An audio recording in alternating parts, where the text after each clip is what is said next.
Hello everyone, this is Shweta Negi and children, today in this video we will learn probability chapter 15 10th class, how to find out the events when we throw a dice once, a dice twice or two dice simultaneously. So if we are throwing a dice, so we have total 1 2 3 4 and 5 and 6 output. But what happen when we will throw two dice simultaneously or a dice two times? So as I told you the formula how to calculate the total number of events, to total phase and number of dice or number of dice we thrown a single dice. So total phase होते हैं 6, एक dice में 6 phase होते हैं. अगर हम 2 times उसको throw कर रहे हैं या फिर 2 डाइस को सिमल्टेनियसली तो 36. हमारे पास टोटल आउटपुट्स हो सकते हैं 36. ठीक है, तो ये हमारे पास 36 इवेंट्स हो गए. अब इनको लिखते कैसे हैं उनको देख लीजिए.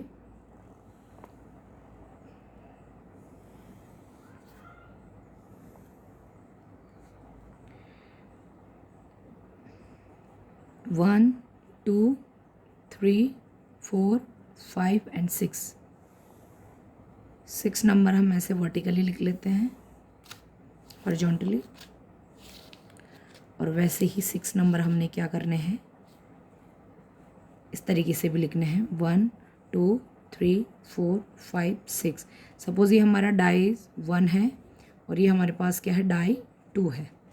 ठीक है, अब इनकी हमने क्या करते हैं, कैलकुलेट करनी पड़ती है हमको इनकी, क्योंकि इस क्वेश्चन में ये बहुत इंपॉर्टेंट है. ये अगर आपको फॉर्म करना आ गया, बहुत सिंपल है वैसे, आप झट से इसको बनाना सीख जाएंगे. ठीक है, तो देख लीजिए 1 and 1. सो पहला इवेंट हमारे पास 1 1 हो सकता है. सेकंड हमारे पास हो सकता है 1 2 1 3 1 4 1 5 1 6.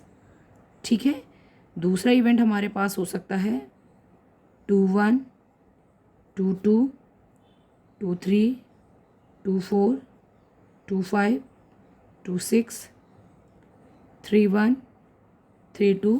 और इसी तरीके से हम सारी इवेंट्स को लिख लेंगे. 3 5 3 6 4 1 4 2 4 3 4 4 4 5 4 6 5 1 5 2 5 3 5 4 5 5 5 6 6 1 6 2 6 3 6 4 6 5 6 6. So total number of events 36. आप इसे कैलकुलेट भी कर लीजिए. और इस तरीके से बहुत इजी हो जाता है कि जब हमारे पास 2 डाइस के क्वेश्चंस आते हैं तो इस तरीके से हम उनको सॉल्व करते हैं. ठीक है, अब हमने क्या करना है, क्वेश्चंस जो भी हमारे पास आएंगे उनको हमने सॉल्व करना है. ठीक है ना. तो ये जो क्वेश्चन नंबर हमारे पास 24 है बुक में, वो इसी इवेंट पे बेस्ड है. ठीक है, तो ये इवेंट हमारे पास आ गई और इसके बेस पे हम बहुत सारे डिफरेंट टाइप के क्वेश्चंस को हम सॉल्व कर सकते हैं. जिस बच्चे को ये फॉर्म करना आ जाता है फिर उसके लिए कोई बड़ी चीज़ नहीं रहती है. तो इसको सिंपल है, पहले 1 डाइस के 1 2 3 4 5 आप इनको हॉरिजॉन्टली लिख लीजिए और 1 2 3 4 5 6 वही आप इनको वर्टिकली भी लिख लीजिए. अब क्या करना है, जो फर्स्ट डाई है उसको हम आगे लिखते जा रहे हैं. जो फर्स्ट डाई का जो पहला नंबर है वो 1 हम आगे लिख रहे हैं और जो सेकंड डाई है उसको हम सेकंड नंबर पे लिख रहे हैं. ठीक है, तो 1 2 3 4 5 6. पहले डाई में अगर 1 1 आ रहा है तो दूसरे में 2 आएगा या 3 आएगा या 4 आएगा या 5 आएगा या 6 आएगा. अगर फर्स्ट डाई के उसमें 2 आएगा तो दूसरे में 1 आ सकता है, 2 आ सकता है, 3 आ सकता है, 4. इस तरीके से हम टोटल 36 इवेंट्स को कैलकुलेट कर लेते हैं. ये जिस बच्चे को आ गया, फिर आगे छोटे छोटे क्वेश्चन है वो बहुत ज़्यादा बड़ी बात नहीं होती है. पढ़ लेते हैं. अ डाइस इज थ्रोन ट्वाइस. ठीक है, what is the probability that 5 will not come up either time. हमें 5 नहीं चाहिए. 5 हमें ना पहले वाले केस में चाहिए ना 5 हमें दूसरे केस में चाहिए. तो टोटल इवेंट्स कितनी हैं या आउटपुट्स कितने हैं, 36 है हमारे पास. ठीक है, टोटल कितने हैं 36 आउटपुट्स हैं। अब उसमें से 5 वाले को काउंट कर लेते हैं और सबट्रैक्ट कर सकते हैं। 5 ऑन